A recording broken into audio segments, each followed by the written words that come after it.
Tingkat polusi udara di ibu kota Jakarta dalam beberapa hari terakhir kian memburuk. Hal ini dikhawatirkan warga bisa berdampak terhadap timbulnya berbagai macam penyakit.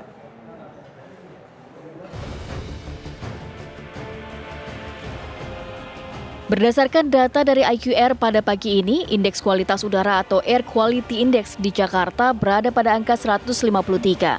Angka tersebut menempatkan Jakarta di peringkat ke-11 kota dengan kualitas udara terburuk di dunia. Menurut acuan Air Quality Index, rentang 101 hingga 150 kualitas udara dikategorikan tidak sehat bagi kelompok sensitif. Sedangkan kualitas udara tidak sehat memiliki rentang angka 151 hingga 200. Sementara udara sangat tidak sehat berada di rentang 201 sampai 300 dan kualitas udara berbahaya memiliki rentang lebih dari 301. Ini sebagai salah satu dampak gelombang panas ya, isu gelombang panas yang melanda wilayah Asia, yang salah satunya Indonesia di kawasan tropis, dan naiknya suhu udara pada kawasan-kawasan ini menyebabkan terjadinya interaksi ozon, lapisan ozon yang bukan hanya di atmosfer tapi juga di lapisan bumi, itu menyebabkan senyawa-senyawa organik dan NOx namanya itu bereaksi dan memuai dan dilanjutkan secara horizontal dan vertikal. Nah, bahasa sederhananya adalah mengapa ini terjadi di perkotaan, kawasan perkotaan, itu karena banyak faktor yang bukan hanya transportasi saja, bukan berarti ya? Bukan hanya transportasi ya, bukan hanya tanda kutipnya dosa-dosa orang kota ya, tapi juga faktor-faktor akibat dari pembangunan di sekitarnya. Karena yang namanya pemuaian udara, partikel-partikel polutan itu mengalir ya secara horizontal begitu. Nah, di kawasan perkotaan ada yang namanya UHI ya, Urban Heat Island. Ini terjadi karena adanya penyerapan panas pada siang hari oleh material bangunan, aspal,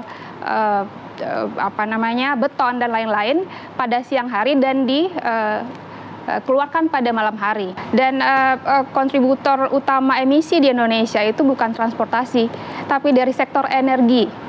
Yang pada radius 100 km dari Jakarta, dari sini kita punya lebih dari 100 industri ya, polutan dari industri, dan juga sekitar 10 PLTU ya, ini sektor energi ya.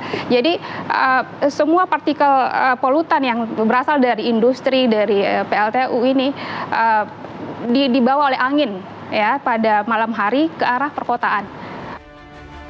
Melihat buruknya kualitas udara di Jakarta, kelompok-kelompok sensitif yang memiliki kerentanan dengan polusi udara seperti ibu hamil, balita, dan lanjut usia tentu harus lebih waspada lantaran bisa memicu berbagai macam penyakit.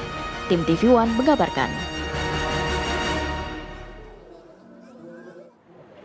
Penjabat Gubernur DKI Jakarta Heru Budi Hartono mengatakan peralihan bahan bakar kendaraan bisa menjadi solusi dalam memperbaiki kualitas udara di DKI Jakarta. Selain itu juga Pemprov DKI Jakarta akan melakukan pengecekan atau uji emisi kendaraan guna mencegah polusi udara yang saat ini sedang terjadi di kota Jakarta. Tangan Pemda DKI polusi udara, maka Pemda DKI terus berbenah, menambah RTH. Kita semuanya menanam pohon, di sisi lain mengurangi emisi itu dengan misalnya uji emisi kendaraan, dan tentunya peralihan bahan bakar ke kendaraan alternatif juga diusahakan, termasuk juga Transjakarta untuk berbenah menggunakan bus listrik, kira-kira seperti itu. Ya, semuanya masyarakat harus bersama-sama bantu untuk mengurangi emisi. Program waktu dekat ini apa untuk mengurangi emisi? Ya, itu harus jangka panjang ya. Tetapi Dinas Lingkungan Hidup kan selalu tiap tahun bikin program tes uji emisi. Ya, semuanya harus sama-sama untuk menurunkan emisi.